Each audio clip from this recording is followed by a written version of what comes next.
कामापाधानी, ये मुझे स्वयं श्री हरि ने दिए, जिस पर मैं नारायण नारायण जपता रहता।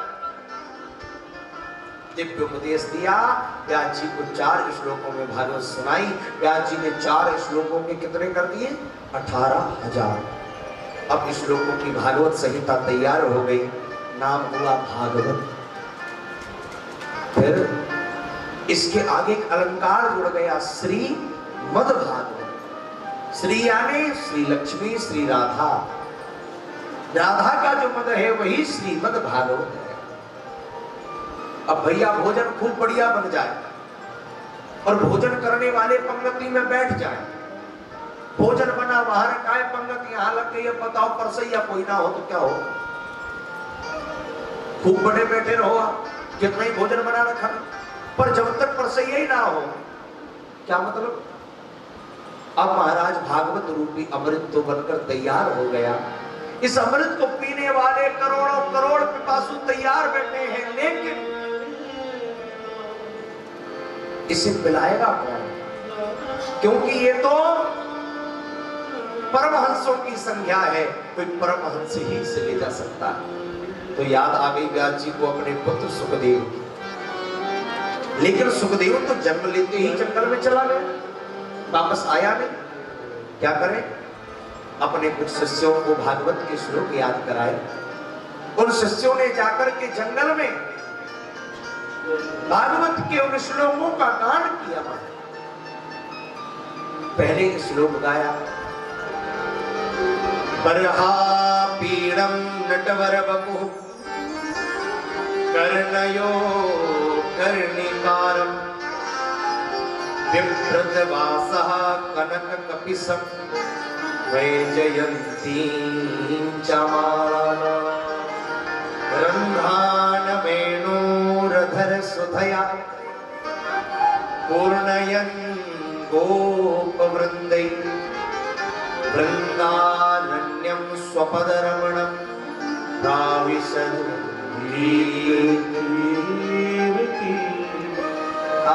ये श्लोक गाया। इस श्लोक में भगवान के स्वरूप का वर्णन।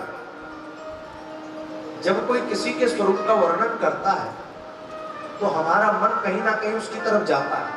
कोई कहे भैया फलाने जी बड़े सुंदर है, अरे उनकी आंखें तो इतनी बढ़िया है, अरे वो चलते तो ऐसे हैं, वो बोलते तो इतना मीठा है, तो कहीं ना कहीं मन आकर्षित होता, भाई कौन है, हम भी तो देखें, ऐसा कौन आ गया। तो इस श्लोक में वेद व्यास जी के शिष्यों ने भगवान के स्वरूप का वर्णन किया। कैसे है भगवान? बोले बरहा पीढ़म। बरहा कहते हैं मोर को और पीड़ कहते हैं पंख को। बोले जिसने अपने मस्तक पर मोर का पंख लगाया है। अच्छा, भगवान मोर का ही पंख क्यों लगाते हैं? पता? भगवान है योगेश्वर और मोर भी है योगी। क्यों? क्योंकि मोर जब काले काले घनश्याम आकाश में छाते हैं, बादलों का नाम भी घनश्याम है, काले बादल। जब आसमान में काले काले बादल छा जाते हैं और मोर उन घनश्याम को देख करके अपने पंख फैला करके नृत्य करता है, तो आंखों से विभल होकर उसके अश्रुपात होने लगता है। कहते हैं उन आंसुओं को मोरनी पी लेती है और उससे ही मोरनी गर्भवती हो जाती है। इसलिए मोर योगी है और उस योगी के पंख को भगवान योगेश्वर धारण करते हैं, किसी भोगी के पंख को। और यहां मोर कुटी है बरसाने के पास, जहां मोर कन्हैया वहां जाकर बांसुरी बजाया करते थे, और जब बांसुरी बजाते तो मोर अपने पंख फैलाकर नृत्य करते थे। और उस नृत्य को देखने के लिए वृषभानुजा किशोरी जू श्री राधा रानी आया करते। पहली बार प्रभु बांके बिहारी को किशोरी जी का दर्शन कहां हुआ? बोले उसी मोर कुटी पर हुआ। कन्हैया आंख बंद करके बांसुरी बजा रहे थे, इधर सामने मोर नृत्य कर रहे थे। उस मोर के नृत्य को देखने के लिए राधा रानी आ गई, और जैसे ही कन्हैया की आंख खुली, राधा रानी को नजर से जो देखा, आहा, पहली बार जब देखी ब्रस भानुजा ये बिच उठी ऊंट और बंसी रह गई हाथ में, फिर नहीं लागी फूंक। फूंकना ही भूल गए बंसी। अब जब बंसी नहीं बजी, रानी चले गई, मोर के पंख सिमट गए। कन्हैया बोले, अरे वाह मोर, आज तो तुम्हारे कारण हमें हमारी किशोरी जी का दर्शन हो गया। आज हमें तुम्हें क्या दे? मोर बोला, प्रभु मैं आपको से क्या ले सकता, मैं तो आपको कुछ दे भी नहीं सकता। और उसी समय मोर का एक पंख नीचे गिर गया। ठाकुर जी बोले, अरे मोर, तूने आज मेरी अलाद शक्ति से मुझे मिलवाया है। आज कोई बात तेरे पंख को मैं अपने मस्तक पर धारण, और कन्हैया ने इस मोर पक्ष को अपने मस्तक पर धारण किया। इसलिए बरहा पीड़म। और बपू बोले, नटवर बपू। कैसा बपू है भगवान का? बोले नटवर की तरह। नट कहते हैं नाटक करने वाले को, और वर कहते हैं दूल्हे। ये दोनों बड़ा सजते हैं।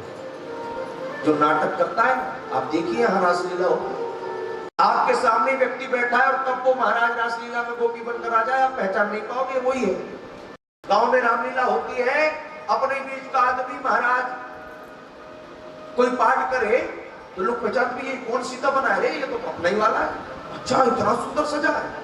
तो नट जो होता है, नाटक करने वाला, बड़ा सजता है, कोई पहचान नहीं पाता। और दूसरा वर यानी दूल्हा। पुरुष भी जीवन में एक ही बार सजते हैं। हाँ, माताओं को तो ये अवसर प्रतिदिन मिलता है, लेकिन पुरुषों को जीवन में एक ही बार मिलता है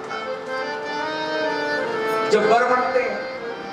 तो ये दोनों ही बहुत सजते हैं, नट और वर। लेकिन ठाकुर जी का सौंदर्य कैसा है? बोले इन दोनों का भी सौंदर्य जिनके सामने फीका पड़ जाए, ऐसा सौंदर्य श्री ठाकुर जी का है।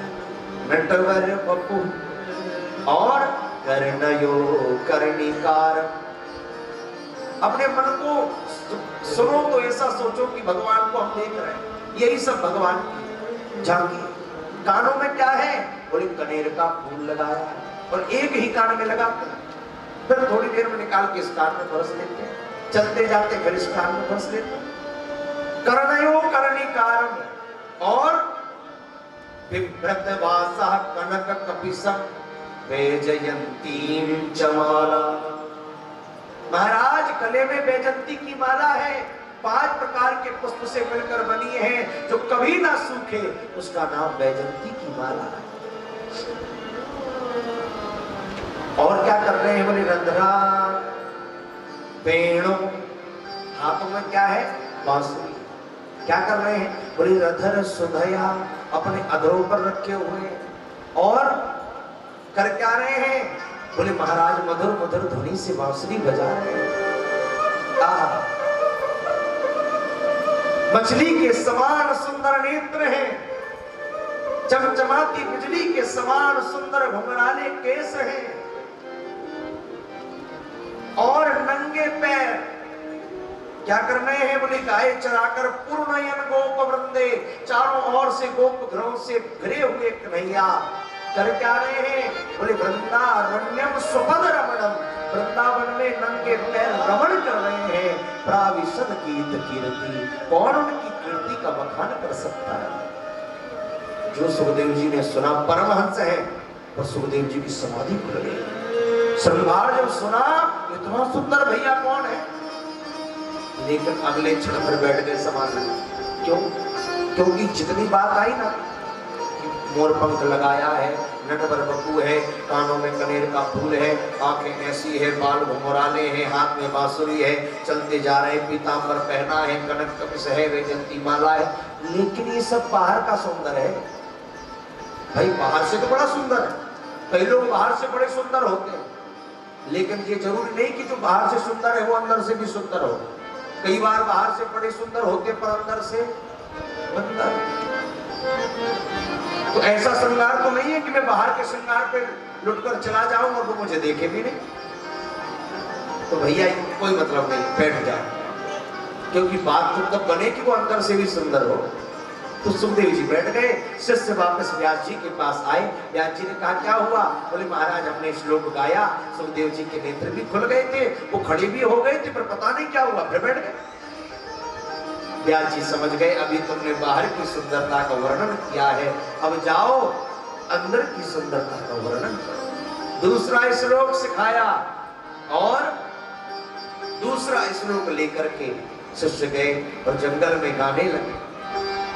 अहोबकीयं स्तन काले पूतम्, अहोबकीयं स्तन काले पूतम्, अहोबकीयं स्तन काले पूतम्, अहोबकीयं स्तन काले पूतम्, जिह्वासयापाययदप्य साध्वी, जिह्वासयापाययदप्य साध्वी, जिह्वासयापाययदप्य साध्वी, जिह्वासयापाययदप्य साध्वी, लेभे गतिं धात्र्युचितां ततोऽन्यम्, लेवे गतिं धात्र्युचितां ततोऽन्यम्,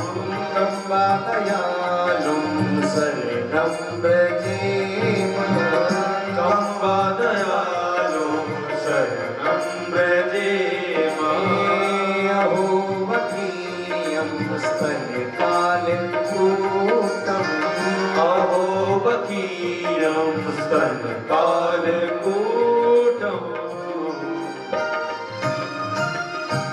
दूसरा श्लोक पढ़ा। अब इसमें क्या है? बोले अहोबकीयम, अहो यानी आश्चर्य, बकी यानी बक की बहन, बकी पूतना। अहोबकीयम स्तनकाल पूतम, जो पूतना अपने स्तनों पर कालकूट विष लगा कर गई। क्यों गई? बोले जिह्वासयापाययदप्य साध्वी, श्री कृष्ण को मारने के लिए गई। और भगवान ने उसके साथ क्या किया? लेभे गतिम, कौन सी गति थी उस पूतना को जो मारने गई? लेभे गतिम धात्री, अपनी माँ यशोदा को जो गति देनी थी वो गति कन्हैया ने पूतना को दे दी। कम्बादयालुं शरणं व्रजेम, अरे जो मारने वाले को भी माँ की गति देता हो उससे बड़ा दयालु और कौन हो सकता है? समझ गए सुखदेव जी ने जैसे ही सुना, भैया ये तो बाहर से भी सुंदर है और अंदर से भी सुंदर है, चले आए। वेदव्यास जी ने गले से लगाया और ये सुंदर ग्रंथ सुखदेव जी को दे दिया। समय आने पर सुखदेव जी ने यही भागवत की कथा राजर्षि परीक्षित को सुना।